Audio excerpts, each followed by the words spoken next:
Mortgage ಬಗ್ಗೆ ನಿಮ್ಮ ಸಂದೇಹಗಳಿಗೆ ಇಲ್ಲಿದೆ ಉತ್ತರ. ಪರ್ಸನಲ್ ಫೈನಾನ್ಸ್ಗೆ ಸಂಬಂಧಿಸಿದ ಪ್ರಶ್ನೆಗಳಿಗೆ ಕ್ಷಣದಲ್ಲೇ ಪರಿಹಾರ. ಮನಿ9 ಆಪ್ ಮೂಲಕ ನಿಮ್ಮ ಪ್ರಶ್ನೆಗಳಿಗೆ ಉತ್ತರ ಕಂಡುಕೊಳ್ಳಿ. ನಿಮ್ಮ ಪ್ರಶ್ನೆಗಳನ್ನ ತಜ್ಞರ ಜೊತೆ ನೇರವಾಗಿ ಕೇಳಿ. ಹಲೋ ಮನಿ9 ಅಲ್ಲಿ ನಿಮ್ಮ ಪ್ರಶ್ನೆಗಳನ್ನ ಕೇಳಿ. ಈಗಲೇ ಡೌನ್ಲೋಡ್ ಮಾಡಿ ಮನಿ9 ಆಪ್. Download now. ನಮಸ್ಕಾರ, ಮನಿ9 ಕನ್ನಡದ ಎಕ್ಸ್ಪ್ಲೇನರ್ ಕಾರ್ಯಕ್ರಮಕ್ಕೆ ಸ್ವಾಗತ. ನಾನು ಮಲ್ಲನಗೌಡ ಮಾಲಿ ಪಾಟೀಲ್. ಬನ್ನಿ, ಇವತ್ತಿನ ಎಪಿಸೋಡ್ನಲ್ಲಿ ನಾವು ಈ ಮಾರುಕಟ್ಟೆಯಲ್ಲಿ ಪೇಟಿಎಂ ಸ್ಟಾಕ್ಸ್ ಬಗ್ಗೆ ಏನೆಲ್ಲ ಮಹತ್ತರವಾದ ಬೆಳವಣಿಗೆಗಳಾಗಿವೆ ಎಂಬುದರ ಬಗ್ಗೆ ಒಂದಷ್ಟು ಡೀಟೇಲ್ ಆಗಿ ತಿಳಿದುಕೊಳ್ಳುವಂತಹ ಪ್ರಯತ್ನವನ್ನು ನಾವೀಗ ಮಾಡ್ತಾ ಹೋಗೋಣ.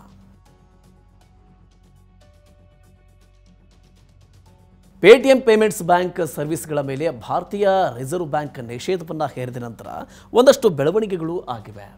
ಪೇಟಿಎಂ ಸ್ಟಾಕುಗಳು ಒಂದು ಹಂತದ ಆರಂಭಿಕ ಕುಸಿತವನ್ನು ಕಂಡಿದ್ದರೂ ಕೂಡ ಇನ್ನೊಂದು ಕಡೆ ಕಂಪನಿಯ ದೊಡ್ಡ ಆದಾಯ ಇದೇ ವಲಯದಿಂದ ಬಂದಿದೆ.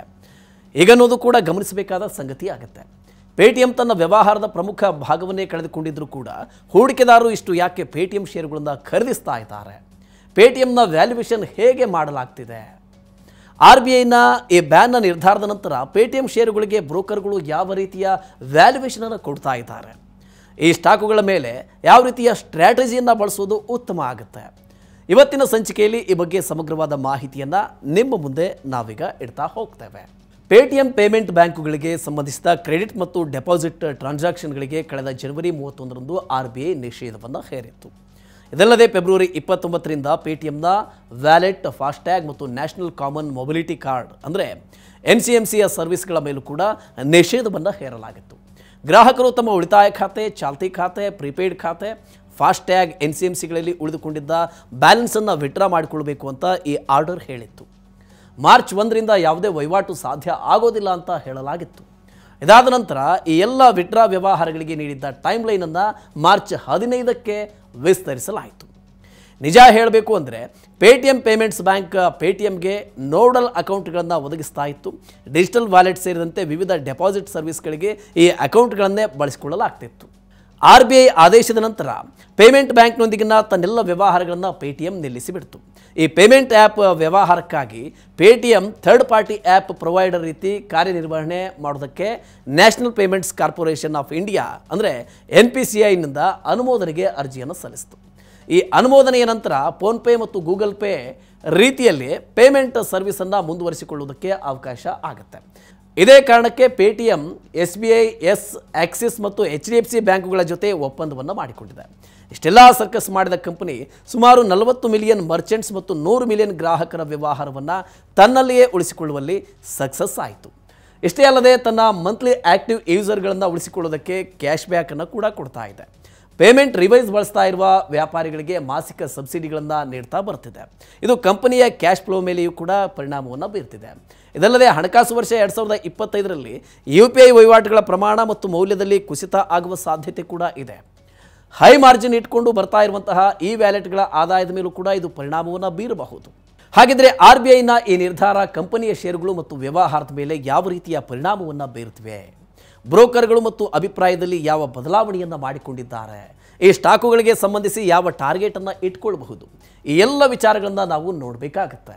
RBI ಕ್ರಮ ತೆಗೆದುಕೊಳ್ಳುವುದಕ್ಕೆ ಮುನ್ನ ಅಂದರೆ ಜನವರಿ 31ರಂದು ಪೇಟಿಎಂನ ಷೇರುಗಳು 761.20 ರೂಪಾಯಿಗೆ ಫ್ಲಾಟ್ ಆಗಿತ್ತು. ಆದರೆ ಮುಂದಿನ 3 ದಿನಗಳವರೆಗೆ ಷೇರುಗಳು ನಿರಂತರವಾಗಿ ಲೋವರ್ ಸರ್ಕ್ಯೂಟ್ನಲ್ಲಿ ಟ್ರೇಡ್ ಆದವು. ಫೆಬ್ರವರಿ 6ರಂದು ಸ್ಟಾಕ್ 400 ರೂಪಾಯಿಗಿಂತ ಕೆಳಗಿಳಿತು ಮತ್ತು ಫೆಬ್ರವರಿ 16ರಂದು 318.05 ರೂಪಾಯಿಗೆ ತಲುಪಿ ತನ್ನ ಕನಿಷ್ಠ ಮಟ್ಟವನ್ನು ದಾಖಲಿಸಿತ್ತು.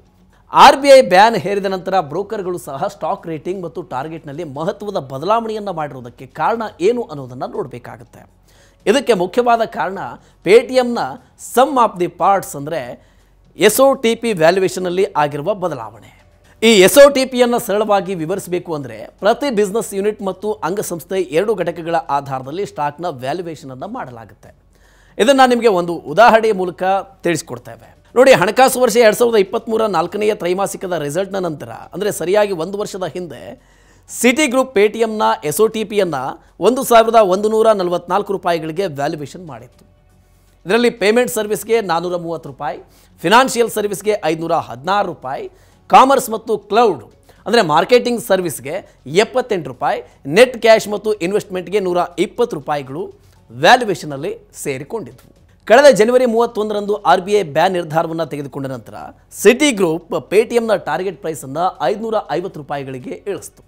ಪೇಮೆಂಟ್ ಸರ್ವಿಸ್ಗಳಿಗೆ ಕೇವಲ 200 ರೂಪಾಯಿಗಳು, ಫಿನಾನ್ಷಿಯಲ್ ಸರ್ವಿಸ್ಗೆ 145 ರೂಪಾಯಿಗಳು, ಮಾರ್ಕೆಟಿಂಗ್ ಸರ್ವಿಸ್ಗೆ 90 ರೂಪಾಯಿ ಮತ್ತು ನೆಟ್ ಕ್ಯಾಶ್ ಮತ್ತು ಹೂಡಿಕೆಗೆ 115 ರೂಪಾಯಿ ವ್ಯಾಲ್ಯೂಯೇಷನ್ನ ಮಾಡಲಾಯಿತು. ಇದರ ಅರ್ಥ ಪೇಮೆಂಟ್ ಸರ್ವಿಸ್ ವ್ಯಾಲ್ಯೂ ಅರ್ಧಕ್ಕಿಂತ ಹೆಚ್ಚಿನಷ್ಟು ಕಡಿಮೆಯಾಗಿದೆ. ಫಿನಾನ್ಷಿಯಲ್ ಸರ್ವಿಸ್ ಮೌಲ್ಯ ಸುಮಾರು 3/4 ಭಾಗ ಕಡಿಮೆಯಾಗಿದೆ. ಈ ಎರಡೂ ವಿಭಾಗಗಳು ಕಂಪನಿಯ ಒಟ್ಟು ಆದಾಯಕ್ಕೆ 75ರಿಂದ 80% ಕೊಡುಗೆಯನ್ನು ನೀಡ್ತಾ ಬಂದಿವೆ. ಸೆಪ್ಟೆಂಬರ್ 2020ರಿಂದ ಮಾರ್ಚ್ 2023ರ ಅವಧಿಯಲ್ಲಿ ಫಿನಾನ್ಷಿಯಲ್ ಸರ್ವಿಸ್ ಇನ್ಕಮ್ 5%ಇಂದ 20%ಗೆ ಏರಿತ್ತು. ಈ ಬಿಸ್ನೆಸ್ ಮಾರ್ಜಿನ್ 70ರಿಂದ 90% ನಡುವೆ ಉಳಿದುಕೊಂಡಿದೆ ಅನ್ನೋದು ಗಮನಿಸಬೇಕಾದ ಅಂಶ. ಇದೇ ಅವಧಿಯಲ್ಲಿ ಪೇಮೆಂಟ್ ಸರ್ವಿಸ್ನ ಆದಾಯ 71%ರಿಂದ 62%ಗೆ ಇಳಿದಿದೆ. ಆದರೆ ಮಾರ್ಜಿನ್ 10%ನಿಂದ 40%ಗೆ ಏರಿಕೆಯನ್ನು ಕಂಡಿದೆ. RBI ಬ್ಯಾನ್ ನಿರ್ಧಾರದ ನಂತರ ಫೆಬ್ರವರಿಯಲ್ಲಿ ಕಂಪನಿಯ UPI ವಹಿವಾಟುಗಳ ಸಂಖ್ಯೆ 1.44 ಬಿಲಿಯನ್ನಿಂದ ಸುಮಾರು 1.33 ಬಿಲಿಯನ್ಗೆ ಇಳಿದಿದೆ. ಅಂದರೆ 7.6%ರಷ್ಟು ಕಡಿಮೆಯಾಗಿದೆ. ಇದರ ಪರಿಣಾಮ ಮಾರುಕಟ್ಟೆಯ ಪಾಲು ಜನವರಿಯಲ್ಲಿ 11.8%ಇಂದ 11%ಗಿಂತ ಕಡಿಮೆಯಾಗಿದೆ. ಕಳೆದ ವರ್ಷ ಆಗಸ್ಟ್ನಲ್ಲಿ ಇದು 12.8%ರಷ್ಟಿತ್ತು. ಮತ್ತೊಂದೆಡೆ ಗೂಗಲ್ ಪೇ ಮತ್ತು ಜಿಯೋದಂತಹ ಕಂಪನಿಗಳಿಂದ ಸ್ಪರ್ಧೆ ನಿರಂತರವಾಗಿ ಈ ವಲಯದಲ್ಲಿ ಹೆಚ್ಚುತ್ತಾನೇ ಇದೆ. ಈ ಕಂಪನಿಗಳು ಸಹ ಡಿಜಿಟಲ್ ಪೇಮೆಂಟ್ ಸೌಂಡ್ ಬಾಕ್ಸನ್ನು ಹೊರತರ್ತಾ ಇವೆ. ಇದೇ ಕಾರಣಕ್ಕೆ ಹಲವಾರು ಬ್ರೋಕರ್ಗಳು ಪೇಟಿಎಂ ಸ್ಟಾಕ್ ಮೇಲಿನ ಟಾರ್ಗೆಟನ್ನು ಕಡಿಮೆ ಮಾಡಿದ್ದಾರೆ. ಪ್ರಾಫಿಟ್ ಮಾರ್ಟ್ ಸೆಕ್ಯೂರಿಟೀಸ್ನ ರಿಸರ್ಚ್ ನಿರ್ದೇಶಕ ಅವಿನಾಶ್ ಗೋರಕ್ಷಕರ್ ಈ ಬಗ್ಗೆ ತಮ್ಮ ಅಭಿಪ್ರಾಯವನ್ನು ವ್ಯಕ್ತಪಡಿಸ್ತಾರೆ. ಪೇಟಿಎಂ ಪೇಮೆಂಟ್ ಬ್ಯಾಂಕ್ ಮೇಲಿನ ಬ್ಯಾನ್ ಕನಿಷ್ಠ 3ರಿಂದ 4 ತಿಂಗಳವರೆಗೆ ಸಾಧ್ಯತೆ ಇರುತ್ತೆ. ಈ ವಿಷಯದ ಬಗ್ಗೆ ಸ್ಪಷ್ಟತೆ ಸಿಗುವವರೆಗೆ ಇದಕ್ಕೆ ಸಂಬಂಧಿಸಿದ ಸ್ಟಾಕುಗಳಲ್ಲಿ ಹೊಸ ಹೂಡಿಕೆ ಮಾಡೋದು ಬೇಡ. ಒಂದು ವೇಳೆ ಈಗಾಗಲೇ ನೀವು ಹೆಚ್ಚಿನ ಬೆಲೆಗೆ ಶೇರನ್ನು ಖರೀದಿಸಿದರೆ ನೀವು ಅದನ್ನು ಹೋಲ್ಡ್ ಮಾಡೋದು ಒಳಿತು ಅಂತ ಅವರು ಹೇಳ್ತಾರೆ. ಒಟ್ಟಾರೆ ಪೇಮೆಂಟ್ ವಲಯದಲ್ಲಿ ಹೆಚ್ಚುತ್ತಾ ಇರುವ ಪೈಪೋಟಿ ಮತ್ತು RBIನ ಕ್ರಮಗಳನ್ನು ಪರಿಗಣಿಸಿ ಇಂಥ ಸ್ಟಾಕುಗಳಿಂದ ದೂರ ಇರುವುದು ಒಳಿತು. ಈ ವಲಯದಲ್ಲಿ ಒಂದು ಸ್ಪಷ್ಟತೆ ಸಿಗುವವರೆಗೂ ಕೂಡ ಬ್ರೋಕರ್ಗಳು ಸಹ ಹೆಚ್ಚಿನ ವಿಶ್ವಾಸವನ್ನು ವ್ಯಕ್ತಪಡಿಸುವುದು ಅನುಮಾನ ಅಂತ ಅವರು ಹೇಳ್ತಾರೆ. ಓಕೆ, ಈ ರೀತಿಯ ಇನ್ನಷ್ಟು ಮಾಹಿತಿ ಮತ್ತು ಪರ್ಸನಲ್ ಫಿನಾನ್ಸ್ ವಿಚಾರಗಳಿಗೆ ಡೌನ್ಲೋಡ್ ಮಾಡಿ ಮನಿ9 ಕನ್ನಡ ಆ್ಯಪ್ ಹಾಗೂ ಯೂಟ್ಯೂಬ್ನಲ್ಲಿಯೂ ಸಬ್ಸ್ಕ್ರೈಬ್ ಆಗಿ, ಲೈಕ್ ಮಾಡಿ, ಶೇರ್ ಮಾಡಿ. Thank you.